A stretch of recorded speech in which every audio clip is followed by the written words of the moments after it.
आपको याद होगा कुछ दिन पहले जब राहुल गांधी लंदन गए थे तो उन्होंने वहां के अलग अलग मंचों से भारत की सरकार, लोकतंत्र और यहां के हालात को लेकर बहुत सारी बातें कही थी।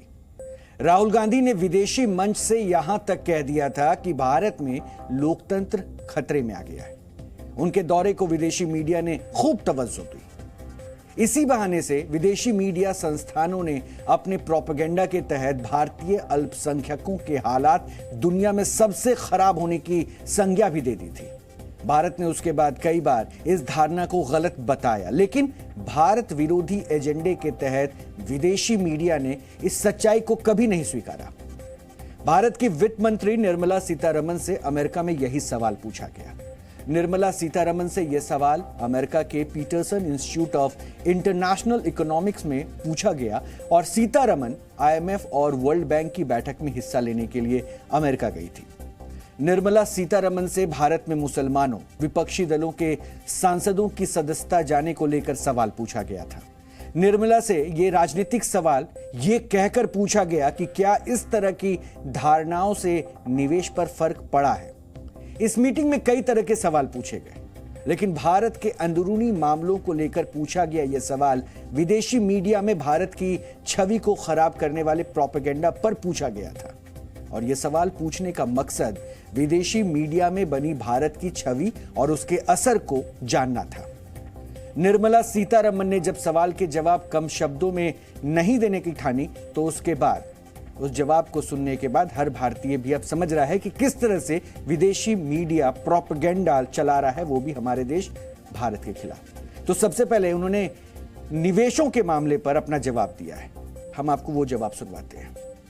I would think the answer for that lies with those investors who are coming to India, and they have been coming. And as somebody who's interested in receiving investments, I would only say, come have a look at what's happening in India, rather than listen to perceptions being built by people who have not even visited on the ground and who produce reports. I would want to ask, if human, that's not to say or not to even imply that I accept the perception that you're referring to. Nirmala ने भारत को लेकर विदेशी media द्वारा बनाई जा रही छवि को एक लाइन में गलत बता दिया। निर्मला सीतारमण ने साफ कर दिया कि निवेशकों का भरोसा भारत पर पहले से है और जिस तरह एक प्रोपेगेंडा के तहत विदेशी मीडिया में भारत विरोधी धारणाएं तैयार की जा रही है, उसका कोई खास असर निवेशकों पर नहीं पड़ा है। निर्मला सीतारमण ने तो यहां तक कह दिया कि जिनको शक है वो भारत आकर देख सकते हैं। भारत में हो रही विदेशी निवेश के बारे में और कई अन्य देशों, खास करके पड़ोसी देशों को ये बात ज्यादा तकलीफ दे रही है। यानी जो भारत में निवेश हो रहा है वो सबसे ज्यादा अगर किसी को खल रहा है तो वो पड़ोसी देशों को है। यही नहीं, भारत में बढ़ रहे विदेशी निवेश को लेकर विपक्ष का रुख भी पड़ोसी देशों जैसा ही नजर आता है। तो हम भारत में पिछले 4 वित्त वर्ष के अंदर हुए विदेशी निवेश से जुड़ा डेटा भी आपको बताते हैं। यकीन मानिए, इस डेटा को देखकर आपको विदेशी प्रोपेगेंडा पर हंसी आएगी, क्योंकि पिछले 4 वित्त वर्ष के अंदर भारत में विदेशी निवेश लगातार बढ़ा है। वित्त वर्ष 2018-19 में भारत में विदेशी निवेश 5,08,000 करोड़ रुपए का था। इसके अगले वित्त वर्ष यानी कि वर्ष 2019-20 में भारत में विदेशी निवेश बढ़कर 6,10,000 करोड़ रुपए का हो गया। इसके बाद वर्ष 2020-21 में विदेशी निवेश 6,72,000 करोड़ रुपए का था। यानी कोरोना महामारी के दौरान भी पूरी दुनिया के निवेशकों का भरोसा भारत पर ही था। निवेशकों ने मान लिया था कि महामारी के दौरान भी भारत में पैसा लगाना पूरी दुनिया के लिए सबसे अच्छा सौदा साबित होगा। और इस महामारी काल में हुए निवेश से भारत की शक्ति का भी पता चलता है। इसके बाद वर्ष 2021-22 में भारत के अंदर विदेशी निवेश 6,85,000 करोड़ रुपए था। देखा जाए तो विदेशी निवेशकों का भरोसा हर फाइनेंशियल ईयर के साथ भारत पर बढ़ता गया। पिछले 4 वित्त वर्षों के अंदर यह सबसे ज्यादा विदेशी निवेश वाला साल रहा। महामारी काल के बाद जब पूरी दुनिया एक बार फिर से संभलने की कोशिश कर रही थी, उसी दौर में भारत पर निवेशकों का भरोसा सबसे ज्यादा दिखा।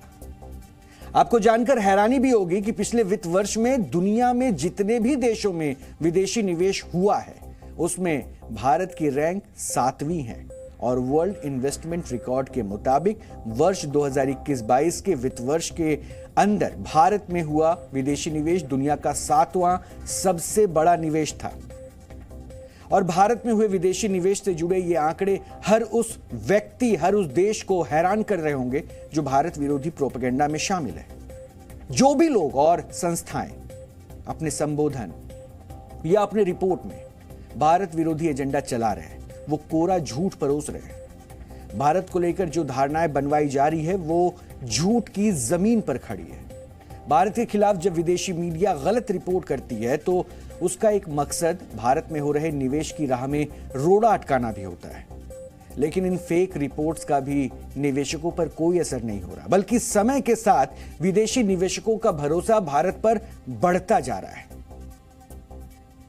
ऐसा माइनॉरिटी मेजॉरिटी पूरा देश प्रधानमंत्री नरेंद्र मोदी जी के नेतृत्व में सबका साथ सबका विकास के माध्यम से चल रहा है और हमारी सैकड़ों सालों की परंपरा है और हमने कभी परंपरा तोड़ी नहीं।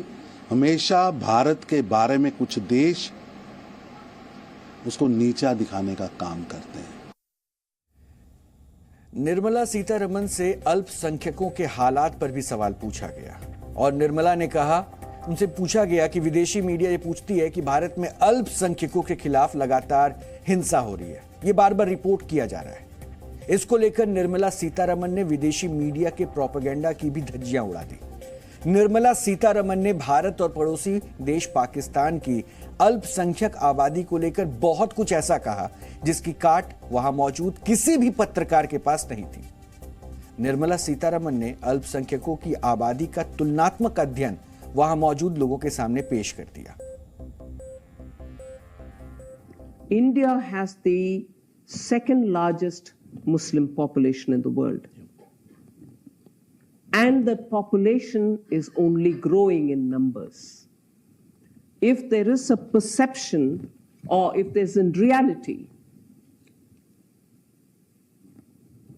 their lives are difficult or made difficult with the support of the state, which is what is implied in most of these write-ups, I would ask, will this happen in India in the sense, will the Muslim population be growing than what it was in 1947? Whereas in India, you would find every strand of Muslim doing their business, their children getting educated, fellowships are being given by the government, and I would want to see where exactly is that one state where. And again, law and order is a very state subject. It's not the government of India's subject. Each province has its elected government. They take care of the law and order in those states. So across the board in India, if violence is happening to make Muslims get affected, itself is a fallacy as a statement. It cannot be so. Each province and its police are different. They are run by the elected governments in those provinces. So that itself tells you how these reports have no clue of the law and order systems in India. To say it's all the blame of Government of India, I would want to say, then tell me, between 2014 and today, has the population dwindled? Has the deaths been disproportionately high in any one particular community? So I would rather invite these people who write these reports to come to India. I'll host them. I'll host them. Let them come and let them travel on India and prove their point. आपने ये ध्यान दिया होगा कि विदेशी media एक narrative set करना चाहता है भारत के खिलाफ और वो बार बार बताता है कि यहां पर विपक्ष को कुचला जा रहा है, यहां पे अल्पसंख्यकों के ऊपर जाति हो रही है और उनके इस नैरेटिव को बल तब और मिल जाता है जब विपक्ष का कोई नेता विदेशी मंच से देश के लोकतंत्र को खतरे में बता देता है। अब ऐसी स्थिति में एक मंच से इसी नैरेटिव के साथ भारत को बदनाम करने वाले सवाल पूछे जाते हैं, लेकिन जिस तरह से निर्मला सीतारमण ने अपना पक्ष रखा और हिंदुस्तान की तस्वीर रखी, वो सामने जो पत्रकार बैठा हुआ था उनकी बोलती बंद करने के लिए काफी था। और सच के कुछ आंकड़े आज आपको हम जरूर दिखाएंगे, जो बार बार ये नैरेटिव सेट करने की कोशिश होती है कि भारत में अल्पसंख्यकों पर ज्यादती हो रही है। तो आज आपको वो तस्वीर भी देखनी चाहिए जो हम आपको आगे दिखाएंगे। वैसे निर्मला ने अल्पसंख्यकों को लेकर भारत के खिलाफ प्रोपेगेंडा चलाने वाले को सीधे शब्दों में जवाब दिया है, और किसी भी देश में किसी अल्पसंख्यक समुदाय के लिए आबादी एक ऐसा पैमाना है जिससे उनकी खुशहाली का थोड़ा बहुत अंदाजा तो लगाया जा ही सकता है।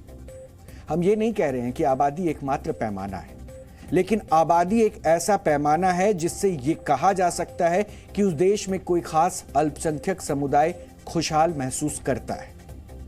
अब कुछ डेटा भी आपको दिखाते हैं। हम आपको भारत में रह रहे अल्पसंख्यक समुदाय की आबादी को लेकर ये डेटा दिखाने वाले हैं। आमतौर पर अल्पसंख्यक समुदाय का जिक्र होते ही लोग इसे मुस्लिम समुदाय से जोड़ने लगते हैं, जबकि ऐसा नहीं है। भारत के अल्पसंख्यकों में सिख, ईसाई, जैन, बौद्ध जैसे अन्य समुदाय भी आते हैं। हम आपको भारत की जनगणना से जुड़ा एक आंकड़ा भी बताते हैं। इसमें भारत में मौजूद हर अल्पसंख्यक से जुड़ा डेटा मौजूद है। आजाद भारत की पहली जनगणना वर्ष 1951 में हुई थी। उस वक्त हमारे देश में हिंदू आबादी 84.1% और मुस्लिम आबादी 9.8% थी। इसके अलावा अन्य जो अल्पसंख्यक हैं उनका कुल आंकड़ा 6.1% था। इसी तरह अगर हम भारत की पिछली जनगणना यानी कि वर्ष 2011 में हुई जनगणना को देखें तो उसके हिसाब से देश में हिंदू आबादी 78.35% है और मुस्लिम आबादी 14.2% है। अब जरा इसे देखिए। देखा जाए तो हिंदू आबादी 1951 की जनगणना के मुकाबले करीब 6% कम हुई है, इसलिए आपके टीवी स्क्रीन पर ये दोनों आंकड़े हमने भी सामने रखे हुए हैं। जबकि मुस्लिम आबादी करीब 5% बढ़ी है। तो ऐसे लोग जो मुस्लिम समुदाय को ही एकमात्र अल्पसंख्यक मानते हैं और ये धारणा बनाकर बैठे हैं कि उनके खिलाफ अत्याचार हो रहा है, उनके लिए ये आंकड़े एक मुंहतोड़ जवाब है। मुस्लिम आबादी ही नहीं, देश में अन्य अल्पसंख्यक समुदाय की कुल आबादी 7.45% हो गई है। यानी 1951 की पहली जनगणना के मुकाबले गैर मुस्लिम अल्पसंख्यकों की आबादी करीब 1.3% बढ़ी है। एक और रिसर्च हुआ, वो भी आपको आज बताएंगे। PEW रिसर्च ये बताता है कि 2050 तक भारत में मुस्लिम आबादी 14.2% से बढ़कर 18.4% हो जाएगी। यानी इसमें 4% की बढ़ोतरी होगी। निर्मला सीतारमण जी ने जो जिस तरह से बयान आया है सामने, वो बिल्कुल सही बयान है उनका। और मेरा कहना तो ये है कि मुसलमान भारत में जितना सुरक्षित है और सेफ है, पूरी दुनिया में वो उससे ज़्यादा कहीं भी नहीं है। और ख़ासकर तो जो वर्तमान में सरकार चल रही है माननीय नरेंद्र मोदी जी के नेतृत्व में, तो उसमें तो एक सामाजिक न्याय कायम किया गया है। मुझे खुशी है कि निर्मला सीतारमण जी मुसलमानों के सवाल पे उन्होंने अपनी लबकुशाई की है। मैं उनकी बात से आधा मुत्तफिक हूँ, आधा मुत्तफिक नहीं हूँ। मैं इस बात से मुत्तफिक हूँ कि हिंदुस्तान के मुसलमान, हिंदू, सिख, ईसाई, जैनी, पारसी सब पाकिस्तान से बेहतर हैं, क्योंकि हिंदुस्तान की हालत पाकिस्तान से बेहतर है। तो इसलिए सिर्फ मुसलमान नहीं, सभी बेहतर हैं। पाकिस्तान की हालत अच्छी नहीं है। बांग्लादेश भी पाकिस्तान से बेहतर है, नेपाल भी पाकिस्तान से बेहतर है, और शायद कुछ दिन में अफगानिस्तान भी पाकिस्तान से बेहतर हो जाए। लेकिन अफसोस मुझे है कि आज सरकार के लोग, इतने अहम लोग, बड़ी इज्जत करता हूँ मैं निर्मला जी की, वो पाकिस्तान से कंपेयर कर रहे हैं। हिंदुस्तान का लोकतंत्र, हिंदुस्तान की जमहूरियत, हिंदुस्तान जैसा अजीम मुल्क, पंडित नेहरू, महात्मा गांधी, मौलाना आज़ाद, सरदार पटेल का मुल्क, उसको हम जिन्हा के पाकिस्तान से कंपेयर करके खुश हो रहे हैं कि हम पाकिस्तान से बेहतर हैं। भारत में अल्पसंख्यकों की केवल आबादी ही नहीं बढ़ी है, बल्कि आर्थिक रूप से भी देश के अल्पसंख्यक मजबूत हुए हैं। इससे जुड़ा एक आंकड़ा भी आज हम आपको बताते हैं। National family and health survey 2016 के मुताबिक हिंदुओं की कुल आबादी में केवल 19.3% परिवार समृद्ध हैं, जबकि मुसलमानों की कुल आबादी में करीब 18.2% समृद्ध परिवार है। इसी तरह से कुल ईसाई आबादी में 29.1%, सिखों की कुल आबादी में 59.6% और जैन समुदाय की कुल आबादी में 70.6% परिवार समृद्ध बताए गए। इस तरह देखा जाए तो भारत में रहने वाले अल्पसंख्यक कई अन्य देशों के अल्पसंख्यकों के मुकाबले कहीं ज्यादा समृद्ध हैं, कहीं ज्यादा सुखी हैं। निर्मला सीतारमण ने यही बात पड़ोसी देश पाकिस्तान का उदाहरण देकर भी समझाई है। As opposed to, let us say, I take the name of the country and therefore the contrast can be sharper, as opposed to Pakistan, which was formed at the same time. India was divided into two, Pakistan. Pakistan declared itself an Islamic country, but however said, minorities will be protected. Every minority has been dwindling in its number, or if I may use the word which is harsher, decimated in Pakistan. Even some of the Muslim sects have also been decimated. Violence prevails against Muhajirs, Shia, and every other group you can name, which is not accepted by the mainstream, I don't know, Sunnis probably. अक्सर ये देखा गया है कि भारत के खिलाफ चलाए जा रहे प्रोपेगेंडा के पीछे पाकिस्तान होता है और कई मौकों पर भारत के अल्पसंख्यकों, खास करके मुस्लिम समुदाय को लेकर पाकिस्तान ही दुनिया भर में भारत के खिलाफ प्रोपेगेंडा चलाता है। इसलिए अल्पसंख्यकों के हालात पर निर्मला सीतारमण ने पाकिस्तान का ही उदाहरण दिया और पाकिस्तान के लिए अल्पसंख्यक मतलब मुस्लिम आबादी ही है। इसमें भी पाकिस्तान में अहमदिया, मुस्लिम, हाजरा, इस्माइलिया और बंटवारे के समय भारत से मुस्लिमों को पाकिस्तान मुस्लिमों जैसा दर्जा नहीं दिया जाता है। ये सच्चाई है और इन लोगों के हालात तो पाकिस्तान के अल्पसंख्यकों से भी बुरे हैं। हम आपको पाकिस्तान के अल्पसंख्यकों के हालात भी आज बताते हैं। पाकिस्तान में वर्ष 1951 में हुई जनगणना के हिसाब से हिंदू आबादी थी 12.9%। इसके बाद वर्ष 1961 में हुई जनगणना में हिंदू आबादी घट जाती है और वो 10.7% पर पहुंच गई। और पाकिस्तान की जो पिछली जनगणना यानी वर्ष 2017 की जनगणना हुई, उसमें हिंदू आबादी पाकिस्तान में 1.6% थी। यानी पाकिस्तान के अल्पसंख्यकों में विशेष तौर पर हिंदुओं की आबादी लगातार कम हुई है। वर्ष 1951 के मुकाबले आज वहां हिंदुओं की आबादी में 11.3% की कमी आई है। लेकिन दूसरी तरफ पाकिस्तान के अंदर वर्ष 1951 में मुस्लिम आबादी 85.8% थी, जो वर्ष 2017 में बढ़कर 96.57% हो गई है। इस आंकड़े में भी ज्यादा संख्या सुन्नी और शिया मुसलमानों की है। पाकिस्तान में मौजूद अहमदिया, बोहरा, हाजरा और इस्माइलिया मुसलमानों की आबादी कुल मुस्लिम जनसंख्या में मात्र 4% से कम रह गई है और पाकिस्तान में इन मुस्लिम समुदायों पर लगातार हमले हो रहे हैं, जिससे इनकी आबादी कम हुई, जबकि ये लोग मुसलमान समुदाय का ही हिस्सा है। और पाकिस्तान में स्थिति यह है कि अगर अहमदिया मुस्लिम खुद को मुसलमान कह दे तो उन्हें जेल हो सकती है। आप समझ सकते हैं कि जब पाकिस्तान में कुछ मुस्लिम समुदाय ही खतरे में है तो अल्पसंख्यकों, खास करके गैर मुस्लिमों के हालात क्या होने वाले हैं और क्या होंगे। यह आंकड़ा बताता है कि पाकिस्तान में अल्पसंख्यकों के क्या हालात हैं, खासतौर से हिंदुओं की स्थिति कितनी बुरी है। और दुनिया भर के देश जानते हैं कि भारत अगले कुछ दशकों में एक महाशक्ति बनने की ओर बढ़ रहा है और यह देखते हुए कई दुश्मन देशों की परेशानी बढ़ गई है। इसलिए वो देश साम दाम दंड भेद यानी हर तरीके को इस्तेमाल करते हुए भारत की छवि बिगाड़ने की कोशिश में लगे। इसी वजह से विदेशी मीडिया में भारत के अंदरूनी मामलों के बारे में मिर्च मसाला लगाकर रिपोर्ट किया जाता है। पूरी दुनिया में भारत के खिलाफ एक ऐसा प्रोपेगेंडा चलाया जा रहा है जिससे भारत को विलन बनाकर पेश किया जा सके।